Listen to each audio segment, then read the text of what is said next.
ఇప్పుడు కేవలం డైరెక్టర్గా మాత్రమే కాకుండా ఒక సినిమా డైరెక్షన్ చేస్తున్నాయి సందీప్ కిషన్ తోటి, మరో 2 సినిమాల నిర్మాణ భాగస్వామ్యంలో కూడా ఆయన పాల్పంచుకుంటున్నారు. ఇంత బిజీ షెడ్యూల్లో కూడా ఉండి ఈ కార్యక్రమానికి విచ్చేసినందుకు ఆయనకి మనస్ఫూర్తిగా కృతజ్ఞతలు తెలియజేస్తూ ఇప్పుడు వారిని మాట్లాడాల్సిందిగా కోరుతున్నాను. Good evening everyone. ఇక్కడికి వచ్చిన మీడియా మిత్రులందరికీ కూడా నమస్కారం. అలాగే ఈ సినిమా యూనిట్ సభ్యులకి అండ్ వాళ్ళ ఫ్రెండ్స్ కూడా చాలామంది వచ్చినట్టున్నారు అనగా వైజాగ్ నుంచి, వాళ్ళకి అందరికీ కూడా నమస్కారాలు తెలియజేస్తున్నాను. ముఖ్యంగా అందరూ ఆల్రెడీ పేపర్ లీక్ చేశారు సూర్యనారాయణ గారి గురించి నేను వచ్చానని, ఇంకా అదే టాపిక్ మాట్లాడదాం అనుకుంటున్నాను. ముందే అందరూ లీక్ చేశారు, అందుకే ఇప్పుడు నేను మాట్లాడిన మాటలు కిక్ ఉండదు.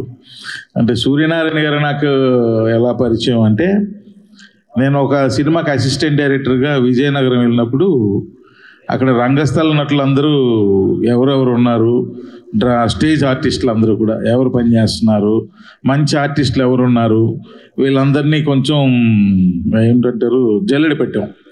అప్పుడు వీళ్ళందరూ పరిచయం ఉన్న ఒకే ఒక వ్యక్తి ఎవరు మాకు దొరికిందంటే సూర్యనారాయణ గారు. ఎందుకంటే ఈయన కూడా స్టేజ్ ఆర్టిస్ట్, యాక్చువల్లీ మంచి కమెడియన్ కూడా, ఆయన పెద్ద యాక్టరు. సో ఈయన అలా పరిచయం అయ్యారు నాకు విజయనగరంలో.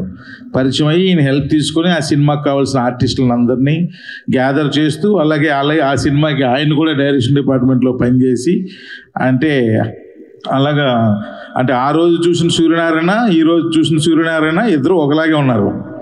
ఆయన అయితే అస్సలు మారలేదు, రంగు మారలేదు, కలరు అదే guaranteed black colour, and personality బక్కపలసిన పర్సనాలిటీ అలాగే ఉంది. హైట్ పెరగలేదు, అలాగని తగ్గలేదు, ఏది పెరగలేదు తగ్గలేదు, అలా న్యూట్రల్గానే ఉన్నారు ఈ రోజు కూడా. సో నేనే ఇంకా కొంచెం బరువు ఎక్కువైన కానీ ఆయన మాత్రం అలాగే ఉన్నారు. సో అందుకని మాకేంటంటే నేను అసిస్టెంట్ డైరెక్టర్గా ఉన్నప్పటి నుంచి ఆయన సేవలు తీసుకున్నాను కాబట్టి నాకు ఆయన అంటే కొంచెం అభిమానం. అందుకు ఆయన పిలవగానే కంపల్సరీ ఈ యాక్టివిటీ అయినా కాదు, ఎనీ యాక్టివిటీ నేను ఎప్పుడు కూడా I will be in front line అన్నమాట. సో బికాజ్ ఆఫ్ హిమ్ నేను వచ్చాను అని అందరూ చెప్పిన మాట అయితే నిజం. అయితే ఇప్పుడు నాకు చాలా హ్యాపీగా ఏమనిపించిందంటే, కొన్ని సంవత్సరాల నుంచి ఇలాంటి సభల్లో వాటిలో కొన్ని పదాలను మర్చిపోతున్నాం. మాన్యులు, పూజ్యులు, ఇలాంటి పదాలు ఈ మధ్యకాలంలో ఎక్కడ వింటున్నామా మనం? ఏం లేదు, అన్ని షౌట్స్, అంటే యూట్యూబ్కి సంబంధించిన పదాలే వింటున్నాం కానీ ఇలాంటి పదాలు, తెలుగు పదాలు యాక్చువల్లీ అవి వినట్లా. సో ఈరోజు మళ్ళీ ఈ సభలో ఎప్పుడో నేను అనకాపల్లి ఎప్పుడైనా వెళ్తే అక్కడ కూడా చిన్న చిన్న సన్మాన కార్యక్రమాలు ఉంటాయి, తప్పదు అటెండ్ అవ్వాలి, అప్పుడు వింటుంటాను. మళ్ళీ ఇక్కడ విన్నాను. సో ఆ పదాలు వింటుంటే మరలా సరే మళ్ళీ నేను వైజాగ్ ఉన్నాయని చెప్పి మళ్ళీ గుర్తొచ్చింది అనమాట.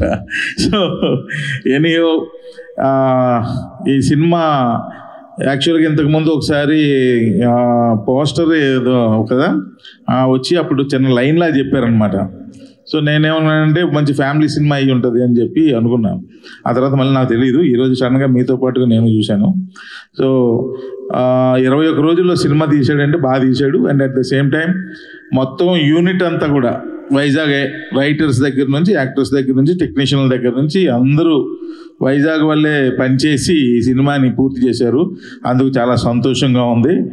సో అలాంటి అవకాశాన్ని వినియోగించుకున్నందుకు డైరెక్టర్కి, ఆయనకు అవకాశం ఇచ్చినందుకు నిర్మాతలకి నిజంగా థ్యాంక్స్ తెలియజేస్తున్నాను. నా తరఫున ధన్యవాదాలు తెలియజేస్తున్నాను.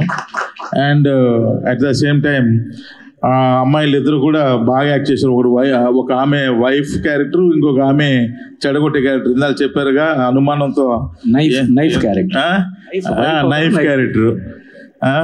సో ఈ వైఫ్ నైఫ్ మధ్య నలిగిపోతున్న మగవాళ్ళు కదా, కాబట్టి మగవాళ్ళు సినిమాకి రాకూడదని డైరెక్ట్ అంటున్నాడని అర్థమైంది నాకు.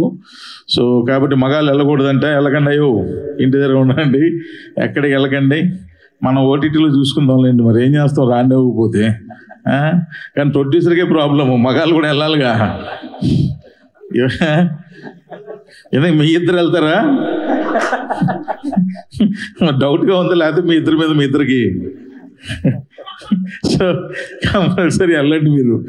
సో కంపల్సరీ అందరూ అలా ఆయన అన్నారని చెప్పి వెళ్ళడం మానేయకండి, వెళ్ళండి. అసలు ఏముందో చూద్దాం అన్న ఉద్దేశంతోనే సరే మీరు అందరూ థియేటర్కి వెళ్ళాలి, సినిమాని చూడాలి, వీళ్ళందరినీ ఆదరించాలి. దీన్ని పనిచేసిన టెక్నీషియన్లు, నటించిన నటులు, పెట్టుబడి పెట్టిన నిర్మాతలు అందరికీ కూడా మంచి ఫ్యూచర్ ఉండాలని, ఇది పెద్ద విజయం సాధించాలని, ఇలాగే విశాఖపట్నంలో ఇంకా చాలామంది టాలెంటెడ్ ఉన్నారు, వాళ్ళ టాలెంట్తో కూడా సినిమాలు తీయాలని, వాళ్ళు కూడా ఈ స్టేజ్ వరకు రావాలని మనస్ఫూర్తిగా ఒక విశాఖవాసిగా కోరుకుంటూ సెలవు తీసుకుంటున్నాను. Thank you very much. అంటే అదే సార్, ఈ సినిమా ఎంత పని చేసే చంటి ఈ సినిమా ఎందుకు మగవాళ్ళని అసలు థియేటర్లో కూడా మీరు రావద్దు అంటున్నారు, ఒకవేళ వచ్చినా కూడా చాలా దూరంగా కూర్చోమంటున్నారు? అదే సార్, ఆ థియేటర్కి వెళ్ళి చూడాలి, ఆడవాళ్ళు చూసాక చెప్పాలి మీరు ఆ సినిమా చూసారని భర్తలను అడుగుతారన్నమాట. ఒకవేళ భార్య భర్త కలిసి చూస్తే ఆ సీన్ ఏదైతే మేము అది ప్రజెంట్ చేసినప్పుడు ఖచ్చితంగా భార్య భర్త మొహం చూస్తుంది, మీరు అది చేశారా ఏంటి, అది మామూలు విషయం కాదండి, అది మామూలు విషయం కాదు. సో అందుకనే భర్తలు నో ఎంట్రీ ఆ బోర్డు కూడా పెట్టేస్తాం గ్యారెంటీకి పర్మిషన్ తీసుకొని థియేటర్స్ దగ్గర. కేవలం ఆడవాళ్ళు మాత్రం సినిమా చూడండి, సినిమా చూసిన తర్వాత మీ ఇష్టం. ఇంకా థ్యాంక్ యూ అండి. మాకేం సంబంధం లేదన్న దాని అర్థం ఏంటంటే ఆడవాళ్ళకి ఇది ప్రత్యేకమైన సినిమా, అందులో నో డౌట్ ఎట్ ఆల్. కానీ ఒకవేళ కాదు కూడదు మా మాట లెక్క చేయకుండా మీరు వెళ్ళినా ప్రతి ఒక్కరికి పిల్లలు ఉంటారు, ఆ పిల్లల్ని మధ్యలో పెట్టుకుంటే ఒక చిన్న డిస్టెన్స్ అనేది ఉంటుంది కామన్గా.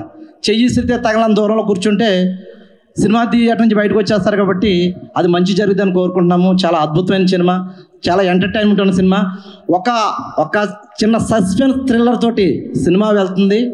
ఆ సీన్ చూసిన తర్వాత జనాలు కనుక బయటకు వచ్చి ఇది నిజమే అనకపోయినా వాళ్ళ మనసులో అయితే 100% ఇది నిజం అని ఒప్పుకు తీరుతారని నేను నమ్మే నాకు స్టోరీ చెప్పినట్టు.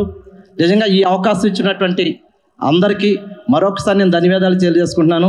అదేవిధంగా స్టేజ్ని అలంకరించినటువంటి మాన్యులకి మరొక్కసారి హృదయపూర్వక నమస్కారాలు తెలియజేసుకుంటూ సెలవు తీసుకునే ముందు ఈరోజు నేను ఈ సినిమాలో ప్రజెంట్ చేయడానికి కారణం మా సంస్థ అయినటువంటి సువర్ణభూమి. ఎందుకంటే అదే ధైర్యంతో నేను సినిమాలో అడిగిపెట్టాను.